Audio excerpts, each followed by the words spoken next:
ஆச்சி மசாலா. எந்த சமையலும் ருசி தேடும் ரகசியம். 20 ரூபாய்.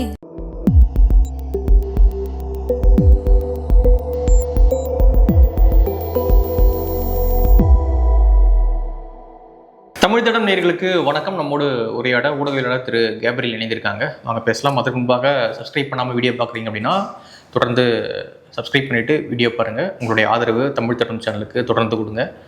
வணக்கம். வணக்கம்.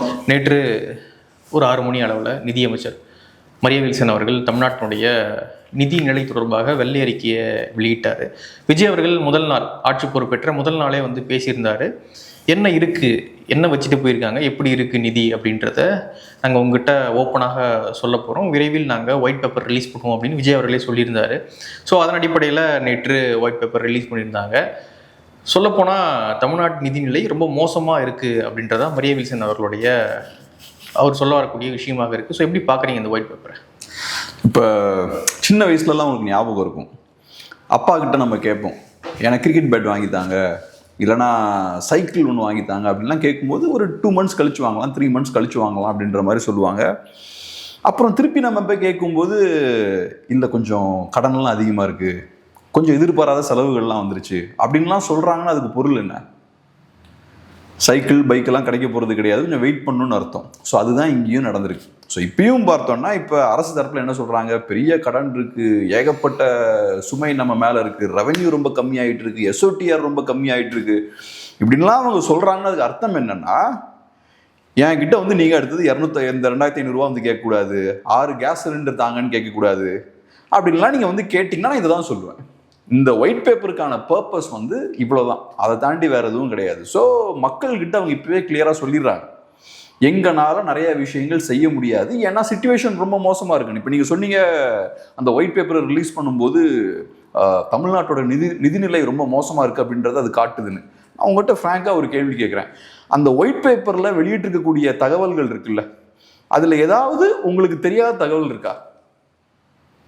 நம்பர் வைஸ் நமக்கு தெரியாமல் இருக்கலாம், ஆனால் சிச்சுவேஷன் நமக்கு தெரியும். இதெல்லாம் நமக்கு தெரிஞ்ச விஷயம்தான். 10 லட்சம் கோடி ரூபாய் கடன் இருக்கு, அது கூட சேர்ந்து பிஎஸ்யூஸ்ல இருக்கக்கூடிய அந்த கடன் இருக்கும்ல, பப்ளிக் செக்டர் அண்டர்டேக்கிங், இப்போ டான்ஜெட்கோ இந்த மாதிரியான நிறுவனங்கள்ட்ட இருக்க கடன் இருக்கும், அதையும் சேர்த்து அவங்க கணக்கு பண்றாங்க. ஸோ அப்போ 13 லட்சம் கோடி ரூபாய்க்கு மேல அது அதிகமாகுது. இந்த விஷயங்கள் எல்லாமே நமக்கு தெரியும். அப்புறம் அந்த நம்பரை நீங்க என்ன பண்றீங்க, பாப்புலேஷனோட டிவைட் பண்றீங்க. டிவைட் பண்ணும்போது என்ன ஆகுது, 1 lakh சம் நம்பர் வருது. ஒவ்வொரு தமிழருக்கும் இவ்வளோ கடன் இருக்கு அப்படின்ற மாதிரி சொல்றீங்க. நான் சின்ன பையனா இருக்கும் போதே இந்த கதையெல்லாம் சொல்லுவாங்க. இது பழைய கிரிஞ்சு கதைங்க. அது நான் ஸ்கூல் படிக்கும் போது சொல்லுவாங்க, ஒவ்வொரு இந்தியனுக்கும் இவ்வளோ கடன் இருக்கு அப்படின்ற மாதிரிலாம் சொல்லுவாங்க. நான் நியூஸ்லாம் பார்த்துருக்கேன், ஒவ்வொரு இந்தியன் தலையிலும் இவ்வளோ கடன் இருக்கு, அதுல சில பேர் நான் ஒரு கடனாளியா இருக்க விரும்பல அப்படின்னு சொல்லி அவங்க கவர்மெண்ட் அந்த காசை கொடுத்தாங்கன்னா நான் படிச்சிருக்கேன். இப்போ அதே விஷயத்த நீங்கள் திரும்ப சொல்கிறீங்க. இதெல்லாமே எங்களுக்கு தெரிஞ்சதுதான் சார், இதில் ஒன்றுமே புதுசு இல்லை. இப்போ முக்கியமான விஷயம் நம்ம புரிஞ்சுக்க வேண்டியது என்னென்னா, ஒன்று இதெல்லாம் உங்களுக்கும் தெரியுதுக்கு முன்னாடி இருக்குன்றது. ஸோ இப்போ நீங்கள் சிச்சுவேஷன் மோசமாக இருக்குது அப்படின்றத நீங்கள் சொல்கிறீங்க. எங்களுக்கு ஏற்கனவே தெரியும் சிச்சுவேஷன் மோசமாக இருக்குன்னு தெரியும். அதனால தான் திமுக ஆட்சி வேண்டான்னு மக்கள் தூக்கி போட்டிருக்காங்க. இப்போ புது ஆட்சி கையில் பவரை கொடுத்தாச்சு. இப்போ நீங்கள் என்ன சொல்கிறீங்கன்னா, நிறைய லீக்கேஜஸ் இருக்குன்ற ஒரு டீசெண்டான வார்த்தை யூஸ் பண்ணுறீங்க. லீக்கேஜஸ்னா என்ன? ஊழல், முறைகேடான விஷயங்கள்ல போகிறது. லீக்கேஜஸ்னா சிம்பிள், ஊழல் தான் மெயினான லீக்கேஜ் இல்லையா? இப்போ டாஸ்மார்க்ல நிறைய லீக்கேஜ் இருக்குன்றீங்க, அது என்ன லீக்கேஜ்? அது ஊழல் தான். ஸோ இப்போ நிறுவனங்கள் நிறைய நஷ்டத்துல போகுது, டான்ஜெட்கோலாம் இப்போ நஷ்டத்துல போகுதுன்னா ஊழல் அதிகமாக இருக்குன்றதான் உங்களோட மெயினான வாதம். அதே மாதிரி இப்போ டாஸ்மார்க் வழியா இன்னும் நிறைய ரெவன்யூலாம் எடுக்க வேண்டிய அளவுக்கு ரெவன்யூ எடுக்கல, அது காரணம் ஊழல்.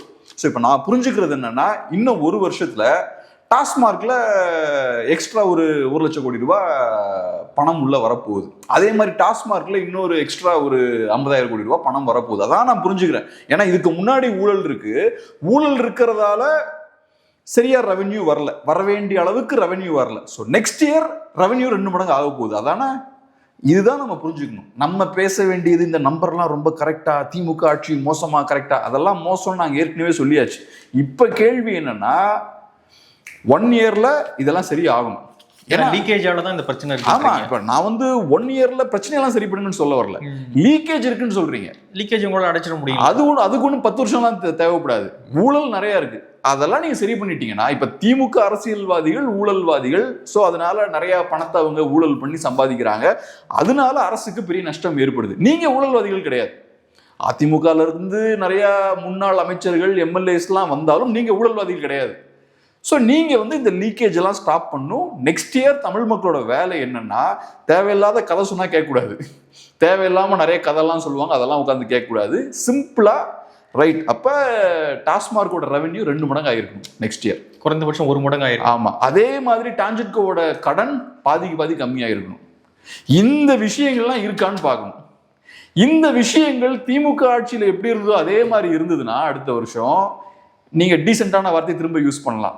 தாவேக்கு ஆட்சியிலும் அந்த லீக்கேஜ் இருக்கு அப்படின்னு சொல்லலாம். அந்த லீக்கேஜ் வந்து எங்க போகுதுன்னு அப்போ உங்களுக்கு தெரியும். அதனால இதுதான் இப்போ முக்கியமான விஷயம். ஸோ இப்போ மரி வில்சன் அவர்கள் இதெல்லாம் சொன்னது ரொம்ப சந்தோஷம். அப்புறம் எனக்கு பார்க்க பாவமாக இருந்தது. பாவம், அவர் அவ்வளோ கஷ்டப்படுறாரு. மீடியா ஃபுல்லாக அவரை கவர் பண்ணுறாங்க, பயங்கரமாக கஷ்டப்பட்டு அவர் படிக்கிறாரு. அதுக்கப்புறம் ஒன்று கிளியராக தெரியுது, அவர் பேசுகிற விஷயத்துக்கும் அவருக்கும் எந்த சம்மந்தமும் இல்லை.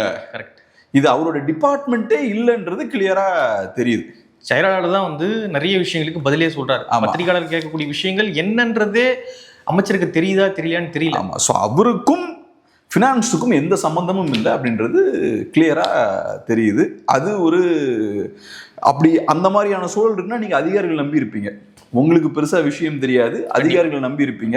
இப்ப இந்த டேட்டா எல்லாம் பார்க்கும்போது ஏதோ பெரிய டேட்டாலாம் வெளியிட்டு எக்ஸ்போஸ் பண்ண மாதிரி சொல்றீங்க. இந்த 10 லட்சம் ரூபாய் கடன்றதெல்லாம், 10 லட்சம் கோடி ரூபாய் கடன்றதெல்லாம் தமிழ்நாட்டில் இருக்கக்கூடிய 6 கோடி தமிழர்களுக்கும் தெரிஞ்ச ஒரு கடன் தெரியும், எல்லாருக்குமே தெரியும். ஏன்னா ப்ரீவியஸ் கவர்மெண்ட்டே கடைசி பட்ஜெட்ல சொல்லிட்டாங்க. ஆமா, 10 லட்சம் கோடி கடன் இருக்குங்க, மோசமான நிலையில தான் நிதிநிலை இருக்கு அப்படின்னு சொல்லிட்டு தான் போனாங்க.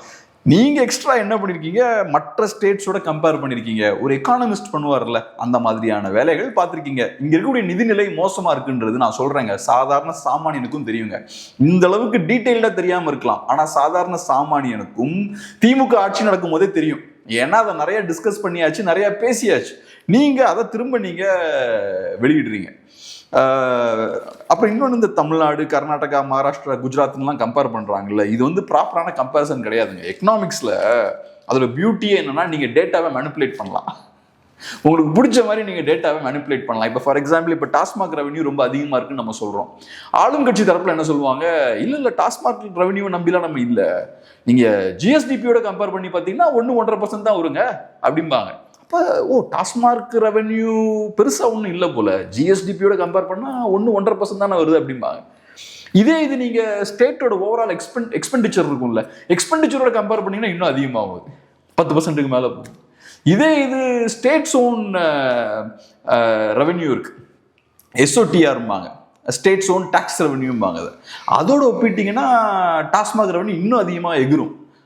ஸோ அப்போ நீங்கள் டேட்டாவை உங்களுக்கு பிடிச்ச மாதிரி விதவிதமாக நீங்கள் மேனிப்புலேட் பண்ணலாம். இப்போ இந்த 4 ஸ்டேட்ஸ் இருக்குல்ல, இந்த 4 ஸ்டேட்ஸுக்குமே நம்மள மாதிரி நிறைய பிரச்சனைகள் இருக்குது. ஆனால் ஏன் கம்பேர் பண்ணுறாங்கன்னா, நம்மோடு போட்டி போடுற அளவுக்கு அந்த மாநிலங்கள் வளர்ந்துருக்காங்க.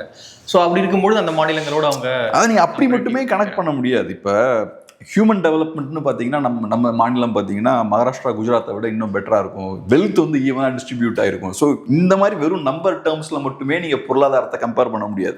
ஃபார் எக்ஸாம்பிள், இப்போ தமிழ்நாடையும் கர்நாடகாவும் எடுத்துக்கிட்டிங்கன்னா, கர்நாடகாவுக்கு டாக்ஸ் ரெவென்யூ இன்னும் அதிகமாக ஜென்ரேட் பண்ணுறதுக்கான ஸ்பேஸ் இருக்காங்க, ஸ்கோப் இருக்குது. அதுக்கான காரணம் என்னென்னா, இப்போ நம்ம தமிழ்நாடு எடுத்துக்கிட்டோன்னா நம்ம இண்டஸ்ட்ரீஸை பெருசாக டிபெண்ட் ஆகிருக்கக்கூடிய ஒரு ஸ்டேட்டு. கர்நாடகாவில் சர்வீஸ் செக்டர் நம்மளோட ஸ்ட்ராங்காக இருக்குது. ஸோ சர்வீஸ் செக்டரில் ஸ்ட்ராங்காக இருக்கக்கூடிய ஒரு ஸ்டேட்டால் இன்னும் பெட்டராக டாக்ஸ் ரெவன்யூ எடுக்க முடியும். குறிப்பாக ஜிஎஸ்டி வழியாக வரக்கூடிய ரெவன்யூ வந்து இன்னும் அதிகமாக இருக்கும். ஐடி செக்டர், சர்வீஸ் செக்டர்லேருந்து ஜிஎஸ்டி ரெவன்யூ அதிகமாகும். ஸோ கர்நாடகா நேச்சுரலாகவே ஜிஎஸ்டி வழியாக அதிகமான ரெவன்யூ எடுப்பாங்க அவங்க. அதுக்கு ஸ்டேட்டோட ஷேரும் இருக்குல்ல, ஸோ அதிகமாக வரும். ஸோ ஒவ்வொரு ஸ்டேட்டும் அதே மாதிரி. மகாராஷ்டிரா எடுத்துக்கிட்டிங்கன்னா அது இந்தியாவோட ஃபினான்ஷியல் ஹப். அதுபோக தமிழ்நாடை விட 2 மடங்கு பாப்புலேஷன் அவங்களுக்கு அதிகம். ஸோ ஒவ்வொரு ஸ்டேட்டுக்கும் பார்த்தோம்னா அதுக்கு ஒவ்வொரு விதமான யூனிக்னஸ் இருக்கும். இப்போ நீங்கள் குஜராத் எடுத்துக்கிட்டிங்கன்னா, தமிழ்நாடு அளவுக்கு அவங்க அதிகமாக சோஷியல் வெல்ஃபேர் ஸ்கீம்ஸில் இன்வெஸ்ட் பண்ணல. நம்ம அளவுக்கு அதிகமான இலவசங்கள்லாம் பார்த்தா குஜராத்தில் இருக்காது. கர்நாடகாவில் ஓரளவுக்கு இருக்கும், குஜராத்லேயும் மகாராஷ்டிராலையும் அது இருக்காது. ஸோ இந்த விஷயங்கள் பார்த்தோம்னா ஒவ்வொருத்தவங்களும் ஒவ்வொரு இடத்துல கேட்டை போடுவாங்க. இப்போ நீங்கள் இப்போ மளிகை கடை இருக்குன்னு வச்சுப்போமே, ஒரு 2-3 மளிகை கடை இருக்குது. ஒவ்வொரு மளிகை கடையும் பார்த்தோம்னா ப்ராஃபிட்டை ஒவ்வொரு விதமாக ஜென்ரேட் பண்ணுவாங்க. ஒருத்தன் என்ன பண்ணுவான்னா சில பொருட்களுக்கு ரேட் அதிகமாக வைப்பான், சில பொருட்களுக்கு ரேட் அதிகமாக வச்சுருப்பான். அந்த மாதிரி ஒவ்வொரு ஏரியாவையும் ஒவ்வொருத்தன் டார்கெட் பண்ணுவான். இதை நான் வந்து ஸ்கூல் படிக்கும் போதே நான் பார்த்துருக்கேன். கஸ்டமர்ஸ்கிட்ட பேசும்போது அந்த கடையில் இந்த ப்ளீச்சிங் பவுடர் பார்த்தீங்கன்னா 20 ரூபாங்க, நாங்கள் 15 ரூபாய்க்கு கொடுக்குறாங்க. ஆனால் அதை பேலன்ஸ் பண்ணுறதுக்கு வேறு சில பொருட்கள்லாம் அதிகமாக வச்சுருப்பாங்க. அந்த கடைக்காரன் இதே மாதிரி வேறு சில பொருட்களை சொல்லுவான். ஸோ ஒவ்வொருத்தனும் சில ஏரியாவில் ஸ்ட்ராங்காக இருப்பான். அந்த மாதிரி தான் இந்த மாநிலங்களும் எடுத்துக்கிட்டீங்கன்னா, அப்புறம் இப்போ குஜராத்தை பொறுத்தளவில் குஜராத்துக்கு ரெவென்யூ சர்ப்ளஸ் இருக்குது அப்படின்றாங்க. ரெவென்யூ சர்ப்ளஸ் இருக்குன்றது ஓகே, ஆனால் குஜராத்துக்கும் பார்த்தோம்னா டெட் டு ஜிஎஸ்டிபி ரேஷியோ 17% இருக்கு. ஸோ அப்போ அவனுக்கும் கடன் இருக்கு. கடன் இருக்கு, ஆனால் கடன் இருக்கு இல்லைன்றாங்க. கடன் வந்து அஃப்கோர்ஸ் தமிழ்நாடு அளவுக்கு அதான் நான் சொல்றேன்ல, தமிழ்நாடு சோஷியல் வெல்ஃபேர் ஸ்கீம்ஸுக்கு நிறைய செலவழிக்கிறாங்க. இன்ஃபேக்ட் நம்மளுமே அதை நிறைய விமர்சிச்சிருக்கோம். ஆனால் இப்போ நீங்கள் எதுக்கு டிவிக்கே ஓட் போட்டீங்க? எங்களுக்கு இலவசங்கள் வேணும் தானே டிவிக்கே ஓட் போட்டீங்க. அப்போ சோஷியல் வெல்ஃபேர் ஸ்கீம்ஸ் வழியாக வரக்கூடிய எக்ஸ்பெண்டிச்சர் அதிகமாகும். இப்போ மகளிர் உரிமை தொகை எந்த கேட்டகரி கீழே வரும்? சோஷியல் வெல்ஃபேர் ஸ்கீம்ஸ்க்கு கீழே தான் வரும். அப்போ நீங்கள் அதிகமாக எனக்கு இலவசங்கள் வேணும்னு சொல்லி ஓட்டு போட்டால் இந்த நம்பரும் அதிகமாகும். டெட் டு ஜிஎஸ்டிபி ரேஷியோ பார்த்தோன்னா இப்போ தமிழ்நாட்டுக்கு 28% இருக்கு, குஜராத்துக்கு 17% இருக்கு. நீங்கள் இலவசங்கள் வேணும்னு ஓட்டு போட்டிங்கன்னா இந்த நம்பர் இன்னும் அதிகம் தான் ஆகும். அது மக்கள் விரும்பி கேட்டது. நீங்களும் அதை தப்புன்னு சொல்லல. நீங்க என்ன சொன்னீங்கன்னா இலவசங்களெல்லாம் தப்புன்னு சொல்லக்கூடாதுன்னு சொன்னீங்க. அது போக நீங்க என்ன பண்ணிருக்கீங்க, இலவசங்கள் நாங்க இன்னும் அதிகமா தருவோம்னு சொல்லியிருக்கீங்க. நம்ம ஸ்டார்டிங்ல இருந்து இலவசங்களுக்கு எதிராக பேசிக்கிட்டு இருக்கோம், ஏன்னா இந்த பிரச்சனைகளுக்காக தான். ஆனா நீங்க என்ன சொல்றீங்க, இல்ல இல்ல இலவசங்கள் வேணும்ன்றீங்க. ஸோ அப்ப இலவசங்கள் வேணும்னா இந்த நம்பர் அதிகம் தான் ஆகும். இப்ப உங்க லாஜிக் என்னன்னா, நாங்க இலவசங்கள்லாம் கொடுப்போம், ஆனா லீக்கேஜஸ்லாம் நாங்க கம்மி பண்ணிடுவோம். அதான் அது பார்ப்போம், லீக்கேஜஸ்லாம் எவ்வளோ கம்மியாகுதுன்னு நம்ம பார்ப்போம். இப்போ பாயிண்ட் இதுதான், தமிழ் மக்கள் மைண்டில் வச்சுக்க வேண்டிய ஒரே விஷயம் இதுதான். ஒரு வருஷம் கரெக்டாக ஒரு வருஷம் கழிச்சு டாஸ்மாகோட ரெவென்யூ எவ்வளோ இன்க்ரீஸ் ஆகுது அடுத்த பட்ஜெட்டில் தெரியும்ல. அதான் சொல்கிறேன், ஒரே வருஷம் நீங்கள் வெயிட் பண்ணுங்க, அடுத்த பட்ஜெட்டில் நம்ம பார்த்துடலாம். ஓரளவுக்காச்சும் டிஃப்ரென்ஸ் இருக்கணும், இல்லை இருக்கணும் கண்டிப்பாக இருக்கணும். இல்லைன்னா நீங்கள் சொல்லிடலாம் லீக்கேஜஸ்லாம் எங்கே சார் போச்சு கேட்கணும், யார் பாக்கெட்டுக்கு போச்சு. ஆமாம். ஸோ அதனால் என்னை பொறுத்தளவில் இந்த ஒயிட் பேப்பர் அறிவிக்கிறதெல்லாம் வெளியிடுறதுலாம் நல்லது தான். ஆனால் இதில் ஒன்றும் பெருசாக புது டேட்டாலாம் எதுவும் இல்லை. ஏற்கனவே நமக்கு தெரிஞ்ச அதே விஷயங்கள்லாம் இருக்குது. நீங்கள் கட்சி ஆரம்பிக்கும் போதே இந்த டேட்டாலாம் உங்களுக்கும் தெரியும், இந்த பிரச்சனைகள்லாம் இருக்குன்னு உங்களுக்கு தெரியும். ஸோ இப்போ ஏதோ பெருசாக கண்டுபிடிச்ச மாதிரி நீங்கள் இதெல்லாம் பேசுறீங்க. பேசிக் டேட்டா இதெல்லாமே அவங்க வெளியிட்டிருக்கக்கூடிய இதெல்லாம் பார்த்தீங்கன்னா ரொம்ப ரொம்ப ரொம்ப பேசிக்கான விஷயங்கள் தான் அவங்க பேசுகிறாங்க. சில இடங்களில் அந்த டேட்டாஸை யூஸ் பண்ணி மேனிப்புலேட் பண்ணுவாங்க. எக்கனாமிக்ஸில் இது எப்போவுமே நடக்கிறது தான். இப்போ சென்ட்ரல் கவர்மெண்ட் பார்த்தோன்னா அவங்க வசதிக்கு ஏற்ற மாதிரி டேட்டாவை மேனிப்புலேட் பண்ணுவாங்க, ஒவ்வொரு ஸ்டேட்டும் அவங்க வசதிக்கு ஏற்ற மாதிரி டேட்டாவை மேனிப்புலேட் பண்ணுவாங்க. இவங்களுக்கு இப்போ திமுகவை மோசமாக காட்டணும், ஸோ அதுக்கேற்ற மாதிரி இப்போ டேட்டாவை மேனிப்புலேட் பண்ணுறாங்க. ஏன்னா சிச்சுவேஷன் ரொம்ப மோசமாக இருக்குது அப்படின்னு காட்டணும். எதுக்கு அப்படி காட்ட முயற்சி பண்ணுறாங்கன்னா, இவங்களுக்கு இப்போ எக்ஸ்கியூஸ் வேணும், இவங்க பக்கம் கேள்விகள் வரக்கூடாது. ஸோ அதுக்காக இந்த வேலையை பார்க்குறாங்க. ஸோ அமைச்சர் அவர்கள் ரொம்ப கஷ்டப்பட்டு நேற்று ஒரு வெள்ளை அறிக்கையை வெளியிட்டிருக்காரு. இப்போ அதில் அன்ஃபார்ச்சுனேட்டான விஷயம் நிறைய தாவக்காரங்க இது ஏதோ வரலாற்று சிறப்பு மிக்க நிகழ்வுன்னு நினச்சிட்டு இருக்காங்க. இந்திய வரலாறுல யாருமே பண்ணாத ஒரு விஷயத்த தாவேக்கா பண்ணிட்டாங்க. ஒயிட் பேப்பர்னா என்னன்னே தெரியாது. இதுக்கு முன்னாடி திமுக ஆட்சியிலையும் ஒயிட் பேப்பர்லாம் வெளியிட்டிருக்காங்கன்னு தெரியல. ஆனால் என்ன நினச்சிட்டு இருக்காங்க, தாவேக்கா ஒரு புரட்சிகரமான காரியத்தை பண்ணிட்டாங்க, யாரும் செய்யாத ஒரு விஷயத்த பண்ணிட்டாங்க, எக்ஸ்போஸ் பண்ணிட்டாங்க அப்படின்னு பேசிட்டு இருக்காங்க நிறைய பேர் சோசியல் மீடியாலாம். அவங்க ஒரு டிஃப்ரெண்டான ஊரில் வாழ்ந்துட்டு இருக்காங்க. இந்த ஒயிட் பேப்பர் மூலியமாக 2 விஷயங்கள் தெரியுது. ஒன்று என்ன அப்படின்னா, இப்போ நாங்கள் சொன்ன வாக்குறுதிகள் நிறைவேற்றப்படுறதுக்கான வாய்ப்புகள் இல்லை அப்படின்றது அவங்க சொல்கிறாங்க. 2500 ரூபா 6 சிலிண்டரு, மாமன் சீரு, அந்த சீரு, இந்த சீரு, இதெல்லாம் வந்து இப்போதைக்கு எதிர்பார்க்காதீங்க அப்படின்றாங்க. இன்னொன்று என்ன சொல்கிறாங்க அப்படின்னா, நிறைய செக்டாரில் விலை வந்து உயரப்போகுது அப்படின்றதே அவங்க சொல்கிறாங்க. போதிய அளவுக்கு எந்த செக்டார்லையும் விலை உயர்வு அப்படின்றது இல்லை. என்னன்னா மின்கட்டண உயர்வாக இருக்கட்டும், நேற்று நிதியமைச்சரும் மின்சாரத்துறை அமைச்சரும் சொல்லிட்டாரு, வருடம் இருக்கக்கூடிய அந்த மின்கட்டண உயர்வானது இந்த வருஷமும் இருக்கும், மக்களை பாதிக்காத அளவுக்கு நாங்கள் ஏற்றுவோம் அப்படின்றாரு. அதுவும் திமுக மேலதான் அதுவும் பழி அதுவும் போடுறாங்க. அவங்க அந்த மாதிரியான விஷயங்களை கொண்டு வந்துட்டாங்க அவங்க ஆட்சியில்.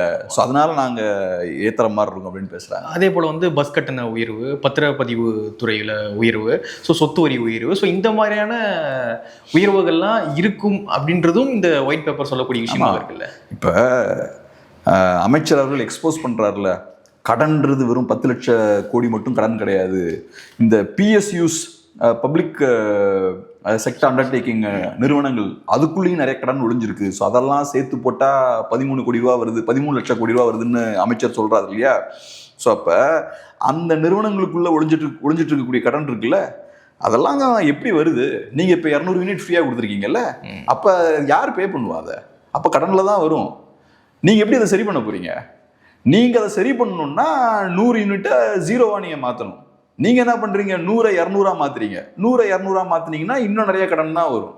அதே மாதிரி ஆண்கள் பெண்களுக்கு மட்டும் பஸ் ஃப்ரீன்னு நினைக்கிறேன். இப்போ நீங்கள் ஆண்கள் இல்லை பெண்கள் இவங்க என்ன சொன்னாங்க அப்படின்னா, சில பேருந்துகளில் மட்டும்தான் பெண்கள் ஃப்ரீயாக இருக்காங்க, நாங்கள் வந்தோம்னா எல்லா பேருந்துகள்லையும் எங்கே வேணா போய் வரலாம். ஸோ இப்போ சில பெண்கள் ஸ்பெஷலாக, சில பெண்களுக்கு ஸ்பெஷலாக பேருந்துகள் வந்து இலவசமாக இருக்குது. நீங்கள் வந்தீங்கன்னா எல்லா பெண்களுக்குமே எல்லா பேருந்துலையுமே பெண்களுக்கு ஃப்ரீ. இது கடனை அதிகரிக்குமா கம்மி பண்ணுமா? ஃப்ரீயாக பஸ் விட்டிங்கன்னா கடன் அதிகம் தான் ஆகும். ஸோ அப்போ இந்த விஷயங்கள்லாம் கடனை இன்க்ரீஸ் தான் பண்ணும். அப்போ நீங்கள் எப்படி அதை சரி பண்ண போகிறீங்க? அதே மாதிரி டாஸ்மாகில் இருக்குது. பட் உங்களுக்கு இன்னும் வந்து 10 ரூபா கூட கம்மி பண்ண முடியல சார். அந்த 10 ரூபா ஒழிக்க முடியல. இன்னைக்கு வரைக்கும் 10 ரூபா வாங்கிட்டு தான் இருக்காங்க. இவ்வளோ பேச்சு பேசுறீங்க, லீக்கேஜஸ் இருக்குது, ஊழலை சரி பண்ணிடுவோம் அது இதுன்றீங்க. இன்னைக்கு வரைக்கும் 10 ரூபா வாங்கிட்டு இருக்காங்க. ஏன் அதை உங்களால் சரி பண்ண முடியல? அதை சரி பண்ணுறது தான் ரொம்ப ஈஸி. ஏன்னா உங்களோட வாதம் என்னன்னா, அரசியல்வாதிகள் கைக்கு 10 ரூபா போய்கிட்டு இருக்கு, வந்த உடனே பட்டுன்னு ஸ்டாப் பண்ண வேண்டியதானே. 10 ரூபா வாங்கக்கூடாது, வாங்கினீங்கன்னா என்ன நடக்கும்னு தெரியாது, கடுமையான நடவடிக்கை எடுப்போம் அப்படின்னு சொல்ல வேண்டியதானே. ஏன் அது உங்களால முடியல? இன்னைக்கும் 10 ரூபா வாங்கிட்டு இருக்கேன். கேட்டால் கதை சொல்றீங்க, இபி பில் கட்டுறோம், ரெண்ட் கட்டுறோம். ஏன் அதை எதுக்கு 10 ரூபா வச்சு கட்டணும்? நீங்க என்ன பண்ணிட்டு இருக்கீங்க? அதுக்கு நீங்களாம் பே பண்ணணும் அதுக்கு. ஸோ இப்போ பார்த்தா இந்த விஷயங்கள்லாம் இப்போ எலெக்ஷனுக்கு முன்னாடி வரைக்கும் பார்த்தீங்கன்னா இந்த கதைலாம் சொல்ல தெரியல, தெரிஞ்சும் எல்லாம் தெரியும். ஏன் தெரியல? எலெக்ஷன் பற்றி நீங்கள் என்ன சொல்றீங்க? 10 ரூபாவை ஒழிச்சிருவோன்றீங்க, பாட்டெல்லாம் பாடுறீங்க. இப்போ கேட்டால் இந்த கதை புது புது கதைலாம் இப்போ தானே வருது, எலெக்ஷன் முன்னாடி வரலையே. ஸோ அதனால ரைட்டு. இப்போ என்ன சிக்கல்னா, இவங்களுக்கு புரியாத ஒரு விஷயம் என்னன்னா, ஒரு சிஸ்டம் இங்கே 60 இயர்ஸாக இருக்கு. ஒரு சிஸ்டம் ஸ்டார்டிங்கில் எஃபிஷியண்ட்டாக இருக்கும். ஒரு கார் புதுசாக இருக்கும்போது எஃபிஷியண்ட்டாக ஃபங்க்ஷன் ஆகும், போக போக போக எஃபிஷியன்சி கம்மியாகிக்கிட்டே இருக்கும். அப்புறம் ஒரு பாயிண்டில் டப்புன்னு கொலாப்ஸ் ஆகிடும். இந்த சிஸ்டமும் பார்த்தீங்கன்னா ஒரு அரசியல் மாற்றம் 60களில் ஏற்படுது. அதுக்கப்புறம் நிறைய பேர் உள்ள சிஸ்டம்குள்ளே வராங்க, நிறைய பேருக்கு வாய்ப்புகள்லாம் வருது, பொலிட்டிக்கல் ரெப்ரசன்டேஷன் நிறைய பேர் கிடைக்குது, சோஷியல் டிரான்ஸ்ஃபர்மேஷன் ஏற்படுது. அதுக்கப்புறம் என்ன ஆகுதுன்னா, தமிழ்நாடு வேகமாக வளர ஆரம்பிக்குது, நல்ல விஷயங்கள் நிறைய நடக்குது. அப்புறம் ஸ்லோவாக என்ன ஆகுது, இந்த சிஸ்டம் வந்து இப்போ கொஞ்சம் கொஞ்சமாக பிரேக் ஆக ஆரம்பிக்குது. இப்போ நெக்ஸ்ட் ஸ்டேஜுக்கு இதை கொண்டு போகணும். எப்படி 60ஸ்ல ஒரு அரசியல் மாற்றம் ஏற்படுத்தினாங்களோ அதே மாதிரியான ஒரு அரசியல் மாற்றத்தை இப்போ திருப்பி ஏற்படுத்தணும். இவங்க என்ன பண்ணுறாங்க, இருக்கிற இந்த பழைய சிஸ்டம் இருக்குல்ல, அதை கையில் வச்சுட்டு இருக்காங்க. ஸோ இந்த பழைய சிஸ்டமை இப்போ ஒரு மாம்பழத்தை நல்லா ஃபுல்லாக கடிச்சு சாப்பிட்டு வெறும் கொட்டையை மட்டும் கொடுத்தா எப்படி இருக்கும், அதுதான் இப்போ இவங்க கையில் இருக்குது. இதை ஃபுல்லாக உறிஞ்சு எடுத்துட்டாங்க இதுக்கு முன்னாடி இருக்கிற ஆட்சியாளர்கள். இப்போ இந்த சிஸ்டம் கொலாப்ஸ் ஆகக்கூடிய நிலைமையில் இருக்கு. இப்போ இவங்க கையில் கொடுத்துருக்காங்க. சரி, கொலாப்ஸ் ஆகக்கூடிய நிலைமையில் இருக்கக்கூடிய ஒரு சிஸ்டமை விஷயம் தெரிஞ்ச ஆட்கள்கிட்ட கொடுத்தாலாவது எதையாவது 1-2 விஷயம் நல்லா பண்ணலாம். இவங்களுக்கு அதை பார்த்து படிக்கவே அவர் அவ்வளோ கஷ்டப்படுறாரு. ப்ரெஸ் மீட்டை பார்த்தாலே. ஆமாம், இப்போ சில நேரங்களில் உங்களுக்கு தமிழ் சரியாக படிக்க தெரியாமல் இருக்கலாங்க, சில நேரங்களில் உங்களுக்கு இங்கிலீஷ் சரியாக படிக்க தெரியாமல் இருக்கலாம். எனக்கு அதை புரிஞ்சுக்க முடியுது. ஆனால் உங்களுக்கு சப்ஜெக்ட் நாலேஜே இல்லையே. இப்போ பிடிஆர் அவர்களுக்கு கூட மேபி தமிழ் படிக்கிறதுல அவருக்கு சிக்கல் இருக்கலாம். ஆனால் அவருக்கு என்ன இஷ்யூன்னு தெரியும். அவர் பேப்பரை பார்த்து அப்படியே மனப்படமாக படிக்கணும்னு அவசியம் இல்லை. அவர் இஷ்யூவை சரளமாக பேசிட்டு போய்கிட்டே இருப்பார். கேள்வி கேட்டாலும் டக் டக்குன்னு அடிச்சு பேசிடுவார். அவருக்கு சப்ஜெக்ட் நாலேஜ் இருக்கு. இவருக்கு அதை பார்த்து படிக்கிறதுக்கே இவ்வளோ கஷ்டப்படுறாருன்னா அந்த சப்ஜெக்டை பற்றி அவருக்கு என்ன தெரியும்னு எனக்கு தெரில. ஸோ அதனால் இப்போ வந்து இது நல்ல விஷயம் என்னென்னா, ஒவ்வொருத்தங்களா இப்படி வெளியே வரும்போது தான் இவங்கெல்லாம் கொஞ்சம் கொஞ்சமாக எக்ஸ்போஸ் ஆகிறாங்க. ஃபஸ்ட்டு விஜய் அப்படின்ற ஒரே ஒரு இண்டிவிஜுவலோட ஃபேஸை வச்சு ஓட்டு வாங்கியாச்சு. ஓட்டு வாங்கினதுக்கப்புறம் தான் இப்போ எம்எல்ஏஸ் வெளியே வராங்க. அப்புறம் வெளில வந்து பேசும்போது அவங்களோட அறிவுத்திறன்லாம் என்னன்னு தெரியுது. அப்புறம் அமைச்சர்கள் வெளியே வராங்க. கொஞ்சமும் குவாலிஃபிகேஷனே இல்லாத ஆட்களை நீங்கள் எலெக்ட் பண்ணியிருக்கீங்க, அவங்களுக்கு முக்கியமான அதிகாரங்கள்லாம் கொடுத்துருக்கீங்க. அதான் இன்னொரு நெக்ஸ்ட் 5 இயர்ஸ் பார்ப்போம். ஓகே. ஆனால் முக்கியமாக அடுத்த வருஷம் நீங்கள் மனசில் வச்சுக்கோங்க, இவங்க சொன்ன அந்த லீக்கேஜ் எல்லாம் ஸ்டாப் ஆகிருக்கணும். ஸ்டாப் ஆகலைன்னா இவங்கெல்லாம் கரெக்டு. அந்த லீக்கேஜ் எல்லாம் இப்போ அதிமுகலாம் வச்சு எப்படி ஸ்டாப் பண்ணுறாங்கன்னு பார்ப்போம். அவங்க கூட இருக்கவங்களாம் இப்போ அதிமுககாரங்க, பழைய மினிஸ்டர்ஸ் எல்லாம் அவங்க கூட இருக்காங்க. இவங்கெல்லாம் சேர்ந்து லீக்கேஜ் எல்லாம் ஸ்டாப் பண்ணுவாங்களா இல்லையான்றதை பார்ப்போம். ஓகே, இப்போ இப்படி ஒரு விஷயம் போயிட்டு இருக்கும்போது இன்னொரு பக்கம் பார்த்தீங்கன்னா விஜயபாஸ்கர் அவர்கள் அவருடைய எம்எல்ஏ பதவியை ராஜினாமா பண்ணியிருக்காரு. ரொம்ப அதிருப்தியாக இருந்தார் அப்படின்றது தெரியும். சட்டப்பேரவையிலே டிவிகே அரசாங்கத்துக்கு ஆதரவாக ஓட்டு போட்டார். அதன் பிறகு பெருசாக அவர் வேலுமணி அவர்களோடு இணைந்து இபிஎஸ்க்கு ஆதரவுலாம் தெரிவிக்கல. அவர் தனியாக தான் இயங்கிட்டு இருந்தார். நேற்று அவர் எம்எல்ஏ பதவியை ராஜினாமா பண்ணியிருக்காரு. விராலிமலை தொகுதி இடைத்தேர்தலில் அவரும் பங்கேற்பாரா என்ன அப்படின்றத நம்ம வெயிட் பண்ணி பார்க்கலாம். ஸோ அடுத்தடுத்து அதிமுகவுடைய எம்எல்ஏக்கள் ராஜினாமா பண்ணிக்கிட்டு இருக்காங்க. தாவேக்காவில் இணைஞ்சிக்கிட்டு இருக்காங்க. ஸோ எப்படி பார்க்குறீங்க இந்த மாற்றத்தை? அதான் சாதாரண எம்எல்ஏஸ்லாம் குயிக்காக ஜாயின் பண்ணிட்டாங்க. பெரிய ப்ரொஃபைல் இருக்கக்கூடிய முன்னாள் அமைச்சர்கள், பெரிய எம்எல்ஏஸ் இருப்பாங்கள்ல, பெரிய ஆட்கள், அவங்கள உள்ளே கொண்டு வரதுக்கு நெகோசியேஷன் இன்னும் கொஞ்சம் டைம் ஆகுது. அநேகமாக ஒரு டிவிக்கு தான் போவார்னு நினைக்கிறேன். அது ஒன்று தான் ஆப்ஷன் இருக்கிற மாதிரி இருக்குது. ஸோ இப்போ அவரோட பதவியை ராஜினாமா பண்ணிவிட்டு அவர் டிவிக்கு போகிறார். ஏன் ரிசைன் பண்ணிட்டு போகிறீங்கன்னு கேட்டால் வேற நிறைய சிக்கல்கள் சொல்கிறார். கட்சிக்குள்ளே நிறைய சிக்கல்கள்லாம் சொல்கிறாரு. மக்கள் உங்கள்கிட்ட ஒரு பொறுப்பு கொடுத்துருக்காங்க, அந்த பொறுப்பை நீங்கள் தூக்கி போட்டு போகிறீங்க. அது காரணம் என்ன சொல்கிறீங்க? என் கட்சியில் பிரச்சனை இருக்குன்றீங்க. ஸோ அப்போ மக்கள் உங்களுக்கு எலெக்ஷன் அன்னைக்கு க்யூவில் வெயிட் பண்ணி, இப்போ நம்ம கையில் இன்னும் கூட அந்த மை இருக்குது, க்யூவில் வெயிட் பண்ணி உங்களுக்காக வந்து ஓட்டு போட்டால் உங்களுக்கு உங்கள் கட்சியில் இப்போ பிரச்சனை இருக்குது, இன்னொரு கட்சியும் போகணும், உங்களுக்கு அவசரம். 1.5 மாதம் தான் ஆகுது தாவேக்காக கவர்மெண்ட் ஃபார்ம் பண்ணி, அதுக்குள்ளே உங்களுக்கு அங்கே தாவணும். இந்த அவசரம் ஆக்சுவலாக விஜயபாஸ்கரோட அவசரமோ மற்ற எம்எல்ஏஸோட அவசரமோ கிடையாது. இது தாவேக்காவோட அவசரம். தாவேக்காவுக்கு அவசரம் இருக்குது. தாவேக்காவை பொறுத்தளவு அவங்களுக்கு இப்போ எம்எல்ஏஸ் தேவை. இப்பயே பார்க்குறாங்க, லைட்டாக அரக்கண்ணு போட்டு பார்க்குறாங்க, என்னடா இது திருமாவளவன் வேற டோனில் பேசுகிறாரு, லெஃப்ட் நம்மகிட்ட கேள்விலாம் கேட்குறாங்க, அறிக்கையெல்லாம் நமக்கு எதிராக விடுறாங்க, போகிற போக்க பார்த்தா நம்ம அருமை பெருமைக்கெல்லாம் பாதிப்பு வந்துடும் போலையே, ரைட். அப்போ நம்ம இவங்கள நம்பி இருக்க முடியாது. அப்போ நமக்கு வேற எம்எல்ஏஸ் தேவை. அப்போ நீங்கள் என்ன பண்ணுறீங்க? மக்களோட விருப்பத்துக்கு எதிராக நீங்கள் இப்போ செயல்படுறீங்க. இப்போ தாவேக்காவுக்கு 108 சீட் கிடைக்குது எலெக்ஷன் முடிஞ்சதுக்கப்புறம், பிக்கெஸ்ட் பார்ட்டி தமிழ்நாட்டில். தாவேக்காவை அதிகாரத்துக்கு வரக்கூடாதுன்னு திமுகவும் அதிமுகவும் சதி பண்ணாங்கன்னு சொல்றீங்களா? ஸோ அப்போ அதோட அர்த்தம் என்னன்னா, மக்கள் பெருவாரியா தாவேக்கா பவருக்கு வரணும்னு விருப்பப்படுறாங்க. மக்கள் விருப்பத்துக்கு எதிராக திமுகவும் அதிமுகவும் செயல்படுறாங்கன்றதான உங்களோட குற்றச்சாட்டு. அப்ப இப்ப நீங்க என்ன பண்றீங்க? மக்கள் அதிமுகவுக்கு ஓட் போட்டிருக்காங்க, அதிமுக சின்னத்துல இருந்து அவங்க ஜெயிச்சிருக்காங்க. இப்போ உங்களுக்கு எம்எல்ஏஸ் தேவைப்படும் போது நீங்க அவங்களை ரிசைன் பண்ணி தூக்கி போட்டு வர சொல்றீங்க அந்த பதவியை. அப்படி அவங்க தான் வராங்க, அவங்க அது கதை, அது நீங்க எதுக்கு அவங்களெல்லாம் எடுக்கிறீங்க? இப்போ விஜயபாஸ்கரோட ட்ராக் ரெக்கார்டு வந்து அப்படி கிளீன் ட்ராக் ரெக்கார்டா என்ன? அவர் மேல என்னென்ன வழக்குகள் இருக்குன்னு நம்ம எல்லாருக்குமே தெரியும். குட்கா வழக்கு. ஆமா, தூய சக்தியா தீய சக்தியா? தீய சக்தி தான். தீய சக்தி தான். ஆனா என்ன சொல்றாங்கன்னா தீய சக்தின்றாங்க. ஆனா நாங்க நாங்க தான் அதிமுகன்றாங்க. அதிமுகவோட எங்களுக்கு என்ன பிரச்சனை? நாங்க தான் அதிமுக அப்படின்றாங்க. திமுகவோட அவங்களுக்கு பிரச்சனை இல்லை, கலைஞருக்கு மலர் வளையம் வைக்கிறாங்க. யார் கூட தான் அவங்களுக்கு பிரச்சனைன்னு எனக்கு புரியல.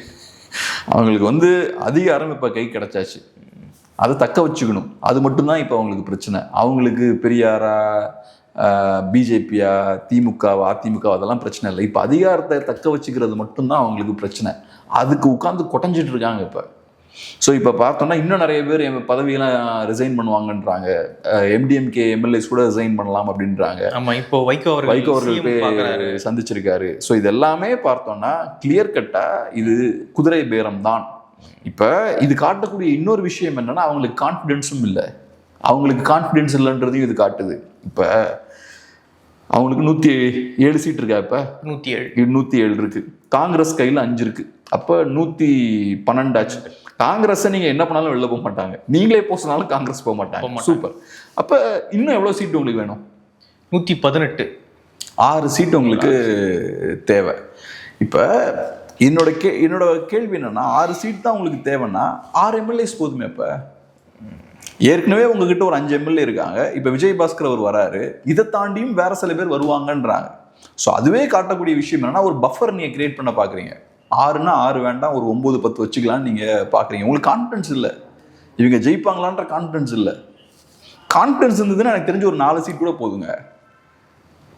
ஏன்னா உங்களுக்கு இப்ப சிக்கல், ஆக்சுவலா சிக்கல் யாருன்னா லெஃப்ட் தான் உங்களுக்கு முக்கியமான சிக்கல். ஐயுஎம்எல் விசிகே விட லெஃப்ட் தான் சிக்கல். ஏன்னா லெஃப்டை பொறுத்தளவுல உங்ககிட்ட அதிகாரத்தை ஷேர் பண்ணல. ஸோ ஒரு 4 சீட் உங்களுக்கு இருந்தா போதும்.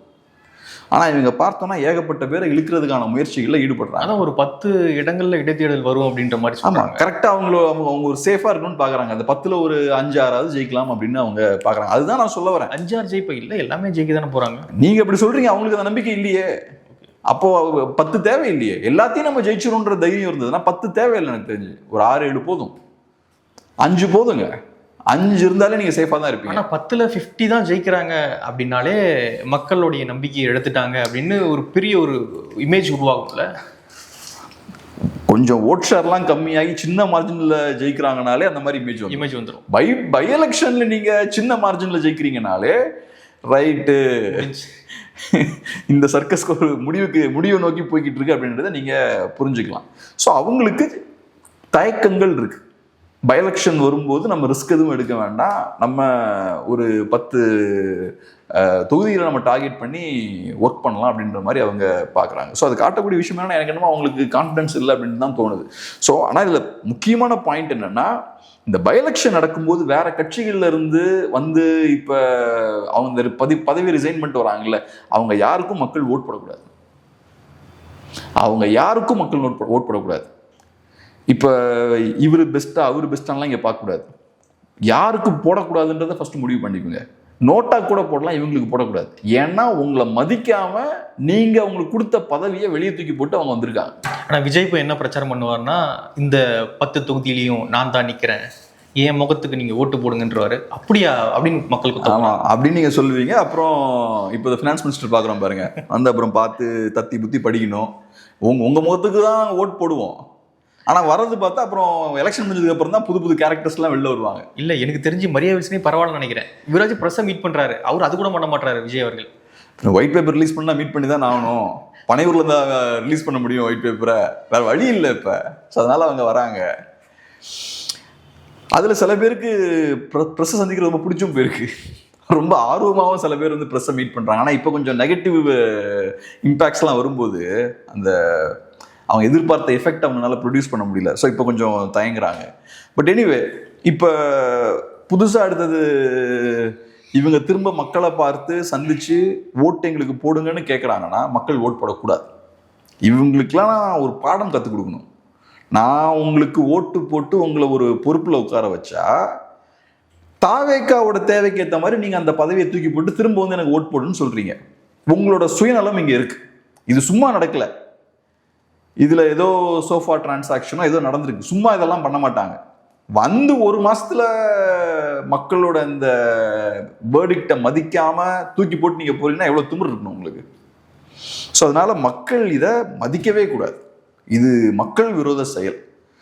இதை ஒரு கட்சி பண்றாங்கன்னா அந்த கட்சியும் மோசமான கட்சி தான். ஸோ இன்னைக்கு தாவேக்கா பண்ற விஷயங்கள்லாம் பார்த்தீங்கன்னா திமுக அதிமுகவை விட மோசமான விஷயங்கள் நிறைய பண்ணிட்டு இருக்காங்க. எனக்கு தெரிஞ்சு இந்த மாதிரியான காரியங்கள்லாம் திமுகவோட பண்ணியிருப்பாங்கன்னு தெரியல.